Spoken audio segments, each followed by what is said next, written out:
ప్రియమైన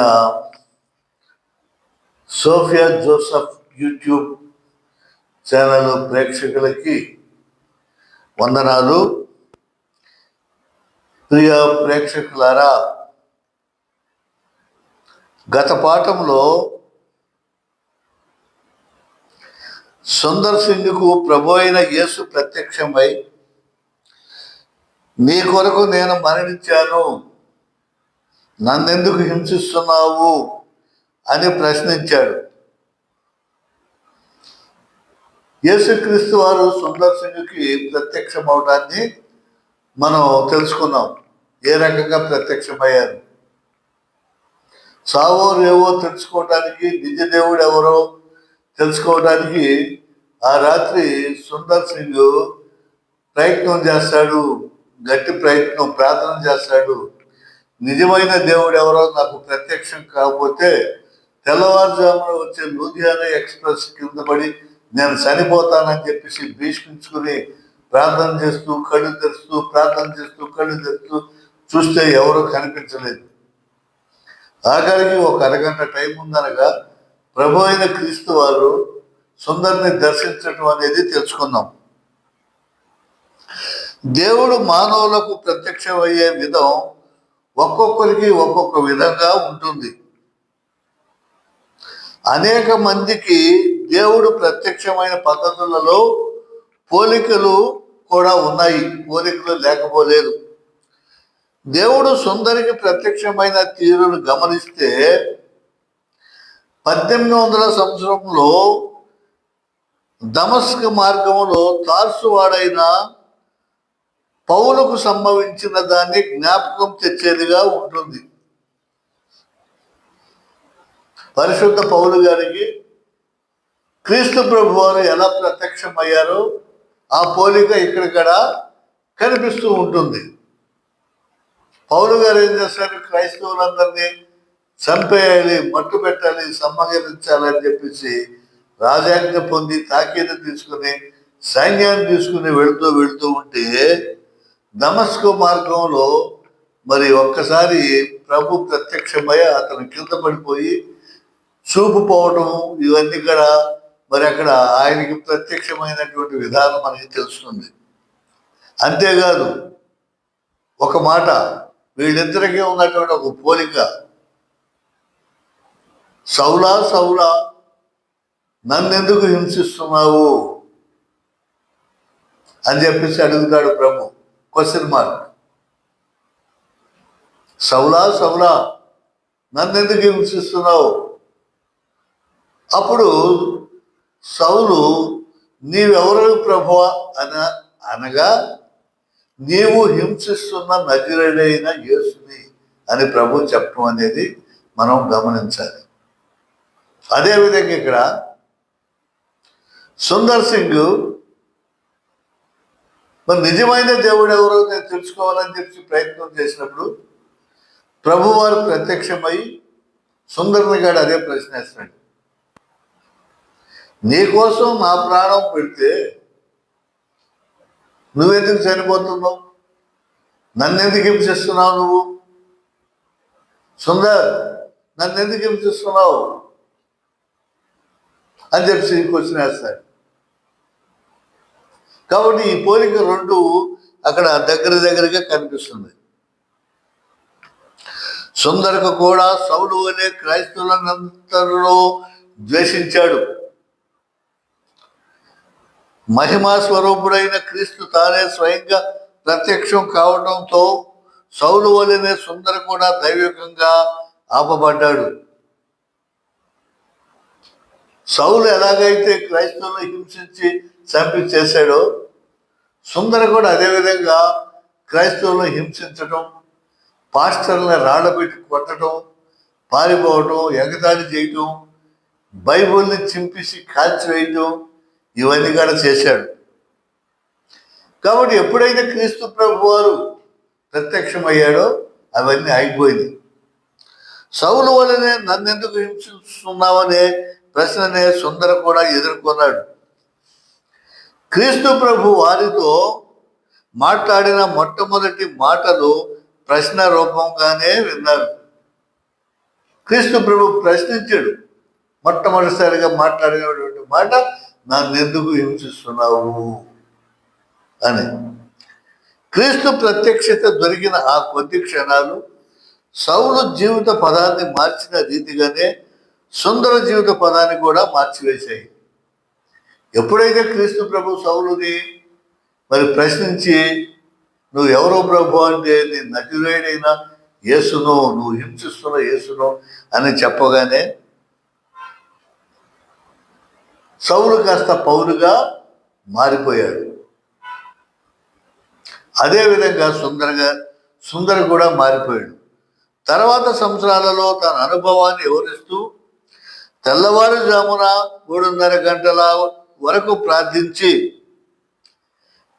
మరి నాకు నిజమైన దేవుడు, నేను నమ్ముకున్నటువంటి హిందూ దేవుళ్ళు, హైందవ దేవుళ్ళు అయినటువంటి వాళ్ళు నాకు ఏ రూపంలో ప్రత్యక్షమవుతారో అని అనుకుంటూ ఉంటే, కృష్ణుడుగానో బుద్ధుడుగానో లేదంటే ఈ హైందవ అవతార పురుషుల్లో ఎవరో ఒకరిగా ప్రత్యక్షం అవుతారని ఇతను ఎదురు చూస్తూ ఉంటే, వీళ్ళెవడు ప్రత్యక్షం కాల.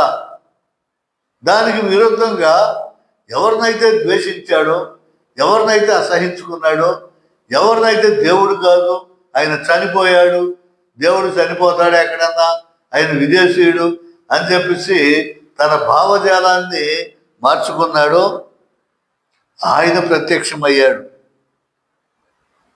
యేసు ప్రభు వారు ఒక్కసారి గదిలోకి వెలుగు వచ్చింది. ఆ వెలుతురు ఎక్కడి నుండి వస్తుందని తలుపు తెరిచి బయట చూస్తే బయట అంతా చీకటిగానే ఉంది. వెనుక తిరిగి చూసినంతలో ఆ వెలుగు అంతకంతకు ప్రకాశవంతమైనటువంటి మహా గోళాకార రూపంలో సంతరించుకొని భూమి మీదకి దిగింది.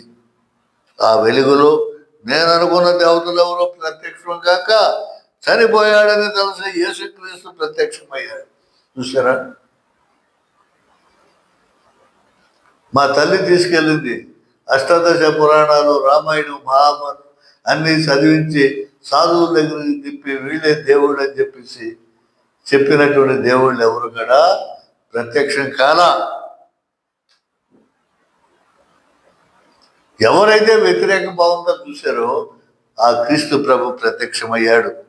అప్పుడు ఆయన పలికిన కొద్ది మాటలను కానీ, మహిమాన్విత్వ ప్రేమ గల ఆ చక్కని ముఖము కానీ నిత్యత్వంలో కూడా మర్చిపోలేదు, ఎప్పుడు మర్చిపోలేదు.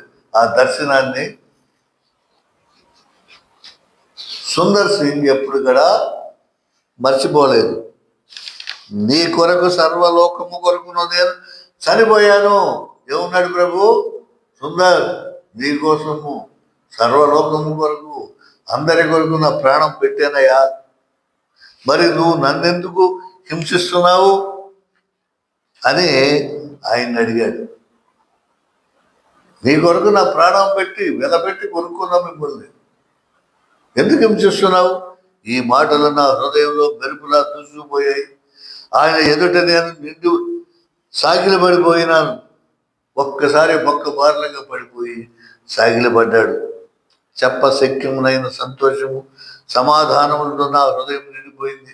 అబ్బా, అప్పటి వరకు ఆందోళన, అసలు ఎవరో, భగవంతుడు ఎవరు, దేవుడు ఎవరు, ఈ సృష్టి ఏంటి, మేము పుట్టడం ఏంటి, మానవులు పుట్టడం ఏంటి, పుట్టిన తర్వాత చనిపోవడం ఏంటి, చనిపోయిన వాడు ఎక్కడికి వెళ్తున్నాడు, అనేక ప్రశ్నలు ఈ సమాధానం దొరికింది. నా జీవితం పూర్తిగా మారిపోయింది అన్నాడు సుందర్. పూర్తిగా మారిపోయింది సుందర్ జీవితం. పెద్ద కోత వేసుకుంటూ లూధియానా ఎక్స్ప్రెస్ వచ్చి ఎంతో దూరం వెళ్ళిపోయినా కూడా దాని శబ్దం కూడా సుందర చెవులు పడలేదు. ఈలోగా లూధియానా ఎక్స్ప్రెస్ పెద్ద కోత వేసుకుంటూ వచ్చింది, దాని దారిన వెళ్ళిపోయింది. కానీ అది కూడా తెలియలేదు, గుర్తించరా, ఏ వినపడలా. తన గదిలో అలా సాష్టాంగపడి ఉండగా ఎంతో ఉపశమనంతో చెప్ప అసంఖ్యమైనటువంటి, శక్యము కానటువంటి, విలువ కానటువంటి, అలవి కానటువంటి, చెప్పలేనటువంటి క్షేమభావంతోనూ నిండిపోయాడు సుందర్.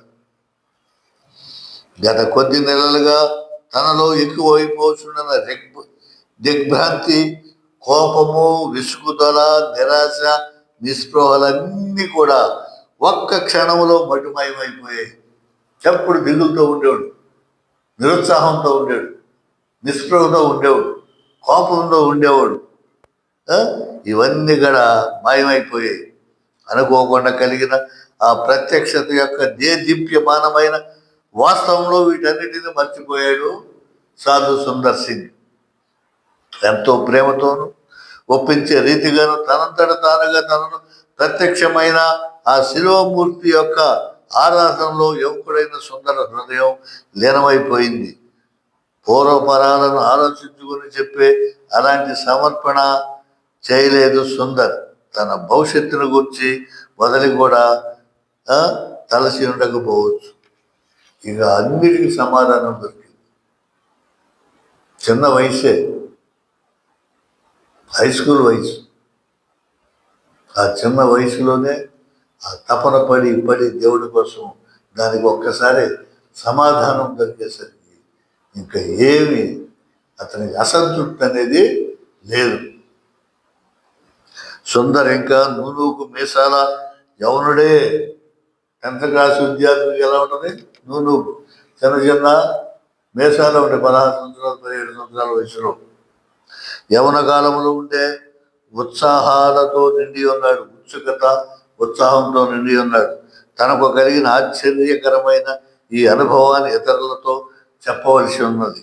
ఈ దర్శనాన్ని అందరికి చెప్పలేక నేను. అంత ఆనందం, అంత సంతోషం. ఎప్పుడెప్పుడు తెల్లారుతుందా, ఎప్పుడు తెల్లారిపోతుందా, ఎవరో చెప్పాలని కూర్చున్నాడు. క్రీస్తుతో తనకు ఏర్పడిన నూతన సంబంధాన్ని నలుగురికే తెలియజేయవలసి ఉన్నది.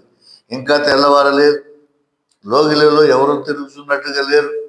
తండ్రి గదిలోకి వెళ్ళి ఆయనను తట్టి లేపి, నేను యేసుక్రీస్తును చూశాను, నా గదిలో ఇప్పుడు నాకు ఆయన ప్రత్యక్షమయ్యాడు, నేను క్రైస్తవుడనయ్యానని తండ్రితో చెప్పాడు. మొట్టమొదటిసారిగా లేచి చూశాడు. అంతా చీకటిగా ఉంది. ఇంకెవరో లేగల, ఎవరో మెదలటం, ఎవరికి చెప్పాలి? తెల్లారిపో వచ్చింది. మొట్టమొదటిగా తండ్రి గదిలోకి వెళ్ళాడు. తండ్రి గదిలోకి వెళ్ళి, నానా లే, నాకు ఈరోజు శుభదినం. నేను యేసు ప్రభు ఎవరినైతే ద్వేషించానో ఆ యేసు ప్రభుని నేను చూశాను. నేను క్రైస్తవుడు అయిపోయాను, ఇక నేను మారిపోయాను, నా జీవితం మారిపోయింది అని చెప్పాడు. అప్పుడు సుందర్ తండ్రి లేచి, చికాగ్గా లేచి ఏమన్నాడో తెలుసా? బా, ఎంత సంతోషం అయినా, ఇలా మారిపోయావా, ఇంత మంచోడు అయ్యావా అని చెప్పామల్లా. అనుకోకుండా ఏమన్నాడు తెలుసా? సుందర్ తండ్రి, బుద్ధిహీనుడా, ఏం మాట్లాడుతున్నావు? బుద్ధి లేదా నీకు? ఏం మాట్లాడుతున్నావు? 3 రోజుల క్రితమే కదా క్రైస్తవుల సువార్త గ్రంథాన్ని కాల్చివేశావు. 3 రోజుల క్రితమే కదా బైబిల్ కాల్చి అవతల పారేసావు. ఏం మాట్లాడుతున్నావు? నీకు బుద్ధి ఉందా? ఇప్పుడేమో నేను క్రైస్తవుడు అయిపోయాను అంటున్నావు. 3 రోజుల క్రితం బైబిల్ కాల్చేసావు, వ్యతిరేకించావు, సంతోషపడ్డావు, కేరెత్తులేసావు, గంతులేసావు. టీచర్లు అందరినీ అసహించుకున్నారు, స్నేహితులు అసహించుకున్నారు. మళ్ళీ అది కప్పిపుచ్చుకుంటాకి నేను క్రైస్తవుడిని అయిపోయింది, మారిపోయిందని చెప్తున్నావా? నీకు బుద్ధి ఉందా? బుద్ధిహీనుడా, నేను ఇంకా నిద్రపోవాలి, నువ్వు వెళ్ళి పడుకో అని గద్దించి పడుకున్నాడు తండ్రి. లే, నిద్రంతా చెడగొట్టు, పడుకోలేదు, వెళ్ళిపో బయటగా అన్నాడు. తెల్లవారిన తర్వాత చూసిన దర్శనాన్ని గురించి ఇంట్లోని మిగిలిన వారితో కూడా చెప్పనారంభించాడు. తెల్లారిన తర్వాత ఇంట్లో అందరికి చెప్పడం మొదలుపెట్టాడు. నేను క్రీస్తు ప్రభువుని చూశాను, క్రీస్తు ప్రభువుని చూశాను, నేను మారిపోయాను, నేను క్రైస్తవుని అయ్యానని చెప్పేసి ప్రతి ఒక్కరికి చెప్పడం మొదలుపెట్టాడు.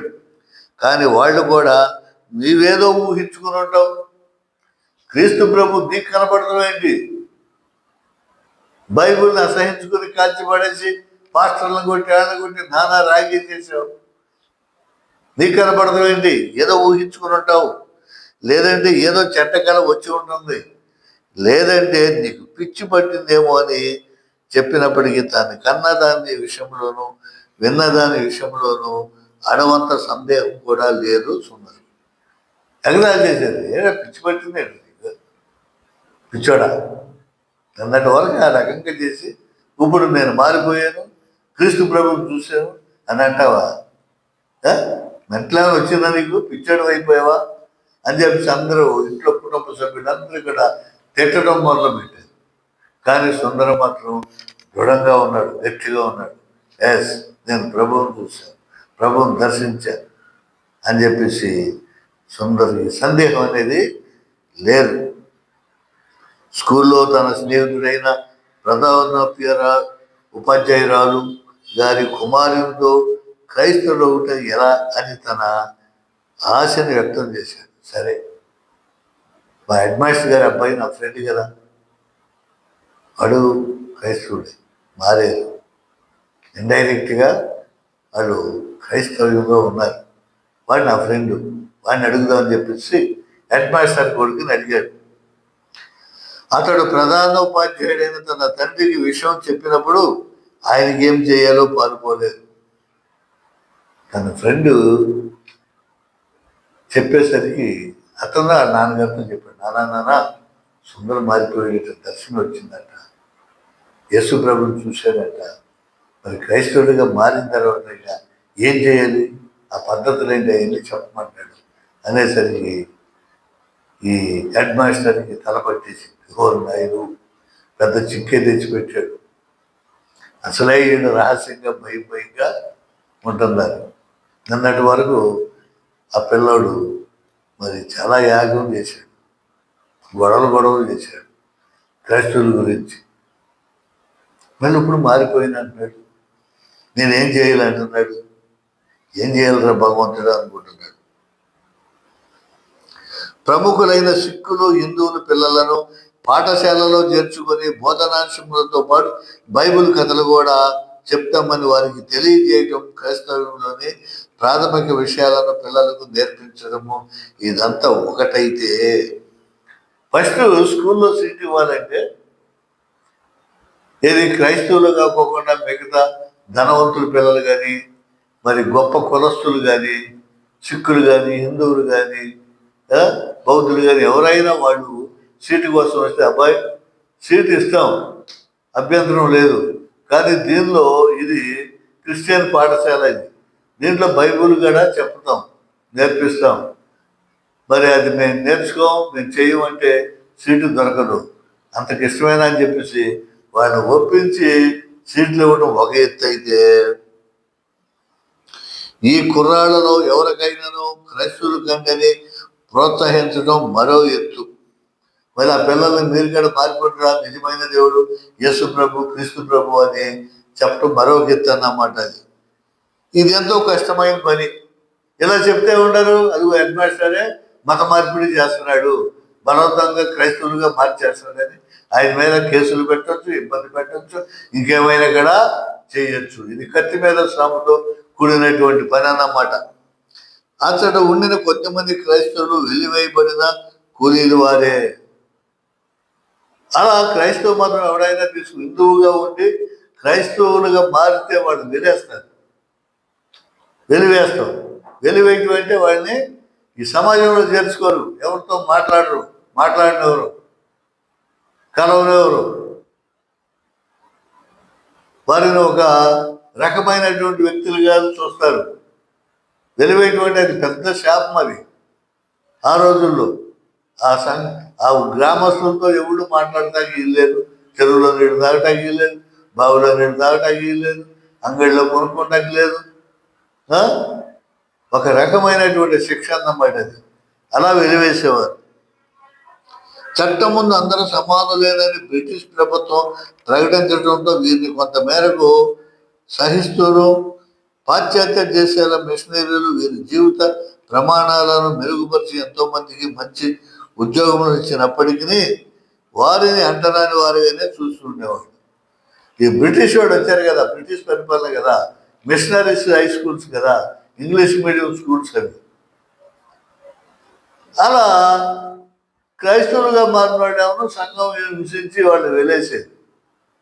ఈ బ్రిటిష్ వాళ్ళు ఎవరు అలా మారిపోయినటువంటి వారికి పుస్తకాలు బట్టలు మంచి మంచి ఇచ్చి వాళ్ళకి ఉద్యోగాలు కూడా ఇప్పిస్తూ ఉండేవాడు. కాబట్టి ఇతర మతాలకు చెందిన విద్యార్థులు ఎవరైనా క్రైస్తవ మతం స్వీకరించడానికి అణవంత ఆశ కనపరిచినా తన మీదే కాక పాఠశాల యాజమాన్యం మీద కూడా తల్లిదండ్రులు రౌద్రులు అవుతారని, ఇలాంటి వాటి పర్యవసానం ఎలా ఉంటుందో చెప్పలేమన్న సంగతి ప్రధానోపాధ్యాయునికి తెలుసు. ఇలాంటి పరిస్థితుల్లో చూడండి, ముందు నువ్వే వెనక గొయ్యి అన్నట్టు ఈ హెడ్ మాస్టర్ పరిస్థితి ఉంటుందన్నమాట. ఇటు బ్రిటిష్ వాళ్ళు జీతం ఇచ్చేది వాడు చెప్పినట్లు చేయాలి. అటేమైనా పబ్లిక్ గ్రామస్తులు ఊరి ప్రజలు వాడు మన్నంలో పొందాలి, పొంది వాడు చెప్పినట్లుగా వినాలి. మరి చట్టం ముందు అందరూ సమానమే, అలాంటిది ఏం లేదని చెప్పి బ్రిటిష్ వాడు చెప్తున్నప్పటికీ కూడా ఇవేమీ పాటించేవాడు కాదు. అయితే ఇలాంటి తీవ్రమైన ఆశలు గల కుర్రాన్ని పట్టించుకోకున్నట్టు ఎలా వదిలేయారు? అయితే ఈ సుందర పట్టుదల గల మనిషి ఇప్పుడు మారాడు. ఇప్పుడు వరకు హింసించి ఇప్పుడే మారాడు. కానీ ఈ కుర్రాడికి మళ్ళీ అలా వదిలేస్తే ఎలా? బాగరు కదా, అతను కూడా క్రైస్తవం ఏంటో చెప్పాలి కదా అనుకున్నాడు. ఆ పరిస్థితుల్లో తాను చేయగలిగినంత చేశాడు. ఏం చేద్దాం అని చెప్పి ఆలోచించి రహస్యంగా సుందరకి బైబిల్ నేర్పించడానికి ఒప్పుకున్నాడు. అబ్బాయి, నువ్వు ఎవరికి తెలియకుండా మా ఇంటికి వచ్చే, రాత్రిపూట వస్తావు, ఎప్పుడు వస్తావు, నేను బైబిల్ నీకు బోధిస్తాను, ఇదంతా ఎవరికి తెలియకూడదు, రహస్యంగా బోధిస్తాను అని చెప్పేసి ఒప్పుకున్నాడు. స్కూలు ముగిసిన తర్వాత సాయంకాలాలలో నేర్పించాడు. సాయంకాలం పూట సుందర్ ఇంటికి వెళ్తే నేర్పించాడు. ఇలా కొద్ది నెలలు గడిచింది. ఈ రకంగా హెడ్ మాస్టారు ఇతనికి క్రైస్తవ్యం గురించి, బైబిల్ గురించి, ఆ పద్ధతుల గురించి నేర్పించడం మొదలుపెట్టాడు. ఇలా కొన్ని నెలలు జరిగింది.